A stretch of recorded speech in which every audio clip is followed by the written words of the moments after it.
छत्तीसगढ़ भूपेश सरकार के नंबर 1 विधायक गुलाब कमरो एक बार फिर भरतपुर सोनहत विधानसभा से चुनाव मैदान में हैं। कमरो के सामने भाजपा की कद्दावर नेता और सांसद रेणुका सिंह भाजपा प्रत्याशी के तौर पर सामने हैं। कांग्रेस के लिए भरतपुर सोनहत सीट सबसे आसान सीट मानी जा रही थी, लेकिन रेणुका के प्रत्याशी बनते ही खेला बिगड़ गया। आर पार की लड़ाई में गुलाब कमरो पूरी तरह से मुस्तैद हैं और हर परिस्थिति में जनता का भरपूर समर्थन के साथ बड़े अंतर से जीत दर्ज करने की बात कहते हैं। इस दौरान उनके निवास पर चैनल हेड द्रोणाचार्य दुबे से सीधी चर्चा हुई। आप भी सुने नंबर 1 विधायक गुलाब कमरो के गोट को।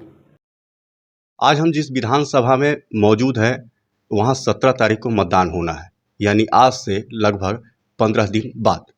ऐसी परिस्थिति में जो भी प्रत्याशी हैं, कांग्रेस के हों या भाजपा के, सभी अपने अपने क्षेत्रों में मतदाताओं को रुझाने का लगभग प्रयास कर रहे हैं और ये चाह रहे हैं कि अगर उन सत्ता में थे, अगर उनके विकास कार्य हुए हैं तो अपने विकास कार्यों को लेकर आम जनता के बीच में जा रहे हैं और मत देने की अपील कर रहे हैं। वहीं विपक्ष भी सरकार की जो योजनाएं हैं उनको धता बताते हुए अपना पक्ष रखने का प्रयास कर रही है। लेकिन इस वक्त हम भरतपुर सोनहत विधानसभा के वर्तमान विधायक गुलाब कमरो जी के पास मौजूद हैं। उन्होंने लगभग 5 साल विकास कार्यों की जो बयार बहाई है उसको लेकर आम जनता के बीच में जा रहे हैं। ऐसा भूपेश बघेल सीएम छत्तीसगढ़ के उन्होंने खुद कहा कि नंबर 1 के विधायक है, यानी विकास कार्यों में जितना पैसा उन्होंने अपने क्षेत्र में ला के काम किया है वो काबिले तारीफ है। कई बार पीठ भी थपथपाया है, नंबर 1 का दर्जा मिला है और विधानसभा क्रमांक भी नंबर 1 है। यानी आप समझ सकते हैं कि छत्तीसगढ़ की भूपेश सरकार और गुलाब कमरो दोनों एक होकर इस क्षेत्र का विकास करने में अपनी अहम भूमिका निभाए हैं। हम इस वक्त गुलाब कमरो जी के पास मौजूद हैं, उनसे जानने का प्रयास करेंगे कि चूंकि 5 साल जो काम किए हैं अब जनता के बीच में जा रहे हैं तो उनका क्या रिस्पॉन्स है। सबसे पहले तो आपको अभी से ही शुभकामनाएं कि आप बड़े अंतर से जीत हासिल करें, चूंकि 5 साल आपने काम किया है। जनता के बीच में जा रहे हैं, कैसा रिस्पॉन्स मिल रहा है? क्योंकि कुछ खामियां रह जाती है, 5 साल में सारा चीज़ें पूरा नहीं हो पाता है। अभी आपको कैसा लग रहा है? चूंकि आपके विपक्ष में भी रेणुका सिंह है जो ऑलरेडी सांसद हैं, केंद्र से रहती हैं। कैसी परिस्थितियां निर्मित हो रही हैं और कहाँ लग रहा है कि आप कमज़ोर पड़ रहे हैं? देखिए, छत्तीसगढ़ में कांग्रेस की सरकार बनने के बाद से जो हमने 5 साल में जो काम किया है, उन विकास की बातों को लेके हम गांव-गांव तक जा रहे हैं। हमारे युवा साथी, हमारे ब्लॉक कांग्रेस के साथी, महिला कांग्रेस, सेक्टर बूथ, सभी लोग लगे हुए हैं। हम लोग विकास की बात कर रहे हैं। जो हमारी सरकार 5 साल में 2 साल कोरोना, हमने 5 साल काम नहीं किया है। जितने दिन काम किए 3 साल में बड़े-बड़े हमने काम किया। नया जिला बनाने का हो, मेडिकल कॉलेज बनाने का हो, तहसील बनाने का हो, आपके एसडीएम कार्यालय बनाने का हो, गांव में बिजली, नया पंचायत, गांव की सड़कें, पुल पुलिया, दिवगुड़ी, लगातार हमने विकास की गंगा बहाई है। चाहे किसानों का हो, नौजवानों का, महिला स्व सहायता समूह के लिए लगातार हमने इन 5 साल के कार्यकाल में 1200-1300 करोड़ का हमने विकास की कार्य किया है। तो इन विकास की बातों को लेकर हम जा रहे हैं हर क्षेत्र में, चाहे वो कोटाडोल हो, चाहे कुंवारपुर हो, चाहे आपके केल्हारी हो, चाहे सोनहत हो, रामगढ़ हो, चाहे नागपुर हो, हर तरफ हम जा रहे हैं। हम विकास की बात कर रहे हैं और बाकी लोगों को आप देखेंगे किस तरह से कर रहे हैं काम। एक केंद्रीय मंत्री खुद, दूसरा केंद्रीय मंत्री नमा का दिन, तीसरे की तैयारी। तो हमने तो कहा कि भैया जितने केंद्रीय मंत्री एक साथ सबको बुला लें तो बेहतर होगा। मैं तो एक छोटा सा किसान का बेटा हूँ। आप देख लीजिए मेरा घर, एक आध दो घर आपके सामने है, पीछे पूरा देखिए हम किस तरह से खेती किसानी हमारा हुआ है। मुझे किसी प्रकार का डर नहीं है, क्योंकि मुझे जनता का आशीर्वाद है, माननीय भूपेश बघेल जी का आशीर्वाद है। हमने विकास किया और आगे भी विकास करेंगे। देखिए हमारी बड़ी बड़ी घोषणाएं अभी हुआ है, चाहे वो किसानों का हो, चाहे महिलाओं के लिए हो, स्व सहायता समूह की बहनों के लिए हो, चाहे हमारे नौजवानों के लिए। लगातार हमारी पहले भी सरकार है, भूपेश है तो भरोसा है। तो इसलिए फिर से भरोसा क्षेत्र की जनता जताएगी और फिर से सेवा का अवसर मिलेगा और फिर से हम ज़्यादा से ज़्यादा विकास करेंगे। निश्चित तौर पे आपने काफ़ी मेहनत किया है, क्योंकि मैं पहली बार आपके निवास स्थल पे आया हूं और काफ़ी जो मेन सड़क का मुख्य मार्ग है वहां से काफ़ी दूर में है। यहां से निकलकर एक जनप्रतिनिधि बनना विधायक जैसे जगह में और नंबर 1 पर आना आसान बात नहीं है। इसके पश्चात भी मैं देखता हूँ कि जो विपक्ष में हैं रेणुका सिंह, उनके तरफ से लगातार बयानबाजी किया जा रहा है, जो मीडिया स्टंट के रूप में भी देखा जाता है। उसको लेकर आप क्या कहेंगे? देखिए, हमारा काम करने का स्टाइल अलग है, ढंग अलग है। हम जैसे बापू के राह में चलने वाली कांग्रेस पार्टी की सरकार है। सत्य अहिंसा के मार्ग में हम लोग चलने वाले लोग हैं। हम लोग शांति प्रिय है। हमारा भगवान राम का आगमन यही हुआ है हर चौका में। तो विधानसभा जहाँ भगवान राम का आगमन हुआ है, तो यहाँ पर शांति प्रेम से हम लोग रहते हैं, एक साथ भाईचारा के साथ रहते हैं। और दूसरे तरफ देखेंगे कि जब से वो प्रवेश किए हैं किस तरह से चल रहा है, तो हम उनसे अलग हमारे भाईचारा के साथ हम लोग गांव-गांव जा रहे हैं, सबसे मिल रहे हैं, उसको लेकर और विकास को लेकर हम गांव-गांव में जा रहे हैं। निश्चित रूप से कांग्रेस का सीट होगा और छत्तीसगढ़ में कांग्रेस सरकार बनेगी। भगवान राम की बात आती है तो भूपेश बघेल भी भगवान राम को साधने के लिए आपके क्षेत्र से यहाँ से शुरुआत करते हैं और पूरा छत्तीसगढ़ के आखिरी कोना तक जाते हैं। तो भगवान राम को भी आपने अडॉप्ट कर लिया है, ऐसा भाजपा का कहना है। इसको लेके आप देखते हैं क्या आपके क्षेत्र में किस तरह का प्रभाव पड़ रहा है? देखिए, भगवान राम को अडॉप्ट हमने नहीं किया है।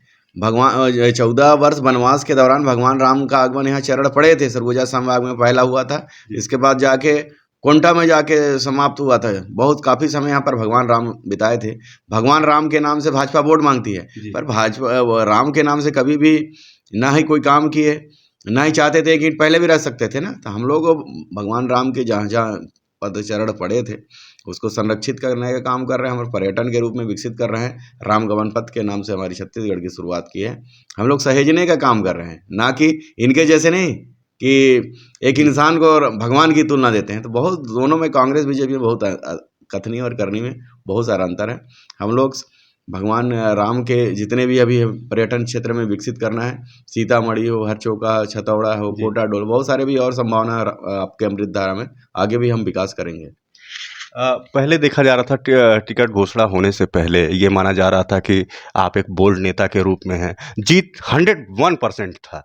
लेकिन जैसे ही रेणुका सिंह आती है तो थोड़ा सा कसमकस जरूर होता है, क्योंकि जिस तरह से बोल्ड आप हैं उस तरह से देखिए, वो कितना बोल्ड है वो 17 तारीख को और लास्ट में 3 तारीख को पता चलेगा कि कितना बोल्ड है। क्योंकि वहाँ पर यहाँ पर आई हैं जितने भी लोग हैं, प्रेम नगर के लोग हैं, रायपुर के लोग हैं, बाहर के लोग हैं। स्थानीय पता करिए, आप जरा सर्वे करिए, घूमिए कि स्थानीय व्यक्ति कौन उनके साथ है, कौन सा कार्यकर्ता है उनके साथ है, कौन सा बूथ से नीचे, कौन सा सेक्टर से नीचे, तो आपको खुद धरातल में पता चल जाएगा। ये सिर्फ ऊपर ऊपर हैं, पैसे की गर्मी बहुत है। मंचों में कहती हैं कि हमारे पास बहुत पैसा है, जितना ना पैसा लगाएंगे। हम तो, हमारी सरकार तो किसानों की सरकार, हमने तो जो था सब चला गया। लगातार देखिए परेशान करने का काम चल रहा है, चाहे ईडी हो, आईटी हो, लगातार दबाने का काम किया जा रहा है। तो किसी प्रकार का हमें कोई चुनौती नहीं मानते हैं। हमारी कांग्रेस की सरकार, भूपेश बघेल जी का जो काम हुए हैं और हमारी सरकार ने जो काम किया है उनको लेके जाएंगे। किसी प्रकार का यहाँ बोल्ड नहीं है। वो 3 तारीख को सीधे बोल्ड होंगे और आउट हो जाएंगी यहाँ से। जैसे आई थी वैसे यहाँ की जनता विदाई करेगी। चलिए, ये तो अच्छी बात है। विधानसभा के लोग ये इस बात को समझेंगे कि बोल्ड हो जाए। लेकिन एक बात और सामने आती है, जब भी रेणुका का नाम आता है तो ये देखा जाता है, हमने पिछला चुनाव भी देखा है आज से 15 साल पहले, चुनाव जीतने के लिए वो तरीका अपनाती हैं जिससे चुनाव प्रभावित हो। ऐसी परिस्थिति में चूंकि आपका क्षेत्र काफ़ी ग्रामीण क्षेत्र है और बहुत लंबा दायरा है, ऐसे चीज़ों के लिए आप किस तरह से मतलब उसको रोक पाने में सक्षम होंगे? चूंकि वो हर तरह से इसमें सक्षम है, हमने खुद देखा है उस चुनाव को, तो आपके लिए ये बड़ा चैलेंजिंग होगा। तो इसको कैसे आप निपटेंगे? देखिए, हमने कहा ना, पहले भी कहा कि हम लोग सत्य अहिंसा के मार्ग में चलने वाले हैं। वो सब प्रकार का चलती हैं, सब प्रकार प्रेम नगर में चलेगा और सब प्रकार का इस भरतपुर विधानसभा में नहीं चलेगा। ये आपको हम आश्वस्त करना चाहेंगे। वो जितना भी उपयोग कर ले, यहाँ पर क्षेत्र की जनता को पता है कि 17 तारीख के बाद हमको यहाँ नज़र आने वाली नहीं है। अगर इतना ही प्रेम था, मैके से इतना ही नाता था, हमने पहले भी कहा, इससे अगर प्रेम, अगर पूरे देश में संक्रमण फैला था, देश की केंद्रीय मंत्री है ना, राज्य मंत्री, ना कि प्रेम नगर की राज्य मंत्री हैं। चाहते तो दुख दर्द यहाँ बांटने आते हैं। इसलिए यहाँ की मतदाता भाई और बहनों को पता है कि किस तरह से अपना आशीर्वाद देना है, धन बल का जितना भी उपयोग करना है, जनता को कहाँ जनादेश मिलेगा उनको सबको पता है। तो इसलिए किसी प्रकार का मुझे कोई डर नहीं है, ना ही हमारे लोगों को डर है। और जो प्रेम नगर जो आप कह रहे हैं ना, उदयपुर की घटना, बलरामपुर की घटना, प्रेम नगर में, और जो चमकाने धमकाने, यहाँ के लोग चमकाने धमकाने वाले, डरने वाले लोग नहीं हैं। सारे हमारी सेना तैयार है, हमारे बूथ के कार्यकर्ता, हमारे मंडल सेक्टर चारों तरफ हमारी तैयार है। क्योंकि जितनी भी गाड़ी हैं रायपुर के, जितने भी लोग हैं प्रेम नगर का, तो हम लोग किसी प्रकार का कोई घबराने वाले नहीं हैं। हम लोग सत्य के मार्ग में चलने वाले लोग हैं। बापू जी की राह में हम लोग चलेंगे और हमारी सरकार भी चल रही है। तो निश्चित रूप से हर प्रकार का हम सामना करेंगे, पर लड़ाई झगड़ा से हम लोग दूर रहते हैं। हाँ, एक बात और सामने आई थी। एक दिन हम सोनहत में बैठे हुए थे, वहाँ पर कुछ अधिकारियों के बीच में, तो वहाँ पर जब चर्चा हुई गुलाब कमरो वर्सेस रेणुका सिंह, तो वहाँ पर एक बात ये सामने निकल के आई कि गुलाब कमरो का अनुमति के लिए 4 बार पत्र आ चुका है, लेकिन रेणुका सिंह का पत्र नहीं आया। तो हमने कहा कि इसमें आपका क्या रुख होगा?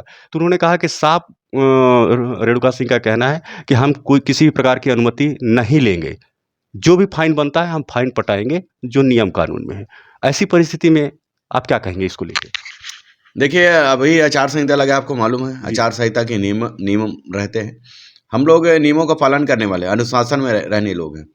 पर आपने देखा होगा जिस दिन से जब प्रवेश किए किस तरह से लव लश्कर लेके आई, एक्सीडेंट भी हुआ, पहली नोटिस, दूसरी नोटिस, तीसरी नोटिस, फिर FIR। अब खुद कहती हैं कि हमारे ऊपर 16 मामले हैं। तो एक महिला के ऊपर इतना मामला, हमारे पास तो 0 भी मामला है। इतने कार्यकाल हो गए राजनीति में, जीवन में, हमारे ऊपर एक भी कोई मामले नहीं है। तो ऐसे लोगों का व्यवहार के विषय में आप सब भाली भांति जानते हैं, उसकी ज़्यादा हम टिप्पणी नहीं करेंगे। पर हमारे प्रशासन भी हमारा सहयोग कर रहा है, क्योंकि हमारी सरकार होने के बाद भी हमने कहीं भी कोई नियम तोड़ने का काम नहीं कर रहे हैं। जहाँ लगता है कि अगर हमसे कोई चूक है, कोई अगर नोटिस भी जारी होता है, तो उसका हम जवाब भी दे रहे हैं और पूरा सहयोग कर रहे हैं। ऐसा नहीं कि हमारी सरकार है तो हम दादागिरी कर रहे हैं। हम लोग जैसा अनुशासन है, आचार संहिता का पालन करते हुए हम लोग इस चुनाव को लड़ेंगे। चूँकि व्यस्तता है, मैं समझ सकता हूँ, इसलिए मैं ज़्यादा और सवाल ना करते हुए एक आखिरी सवाल और करूँगा। 5 साल आपके बयानों को लेके कोई बात नहीं हुई। आप एक साधारण रूप से एक जनप्रतिनिधि के रूप में काम करते आए। लेकिन ये चुनाव में एक बात अभी भाजपा भुनाने का प्रयास कर रही है कि आपने रेणुका सिंह को लेके एक बयान जारी किया है। उस बयान में ये कहा है कि जब लड़कियाँ मायके आती हैं तो अशुद्ध होके आती हैं। इसको आप किस तरह से देखते हैं? इसमें कितनी सच्चाई है? इसके बारे में बताइए। नहीं, अशुद्ध हमने नहीं कहा, लेकिन हमने ये कहा है, मायके से एक बार लड़की विदाई होने के बाद से वो तीज और त्योहार में आती हैं, चुनाव लड़ने के लिए नहीं आते हैं। ये अगर मायके से विदाई अगर हो गया तो तीज त्योहार में आती हैं, ना कि चुनाव लड़ने के लिए आती है। इसलिए हमने कहा कि अगर वो विदाई के बाद अगर बेटी आती है तो उसको हमने उन शब्दों का, अशुभ का शब्दों का उपयोग हमने नहीं कहा है। वो आप समझ सकते हैं कि कौन से शब्द हैं। सिर्फ शादी हो जाए और फिर लौट के आए, चुनाव लड़ने नहीं आते हैं।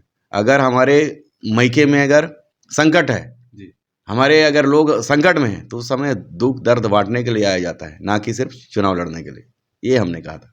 चलिए, अच्छा है, कम से कम DD समाचार के माध्यम से ये जो बात है, जो रूमर फैलाया जा रहा है, उसको दूर करने में हम शायद कुछ सहयोग कर पाएँ और आम जनता इस बात को समझ पाए। आपको बहुत बहुत बधाई अभी से ही कि आप फिर से 101% आप जीत के क्षेत्र में आए और लोगों का जो और भी सुविधाएं जो वंचित हो गई हैं, जिस चीज़ को आपने पूरा नहीं कर पाया, उसको फिर से आप पूरा करें। ये थे गुलाब कमरो जी, जिन्होंने बड़े ही सहज अंदाज में रेणुका सिंह के बारे में, उनके चाल चलन के बारे में, उनके क्रिया के बारे में और क्षेत्र में किस तरह से घूम रही हैं, किस तरह से लाव लश्कर लेके घूम रही हैं और उनका क्या स्थिति है अभी फ़िलहाल, वो अपने स्तर पे उन्होंने बताया है। ये तो आने वाला वक्त बताएगा कि कौन विजयी होता है। ये हम भी देखेंगे, आम जनता भी देखेगी, कमरो जी भी देखेंगे, रेणुका सिंह भी देखेगी। DD समाचार से द्रोणाचार्य दुबे।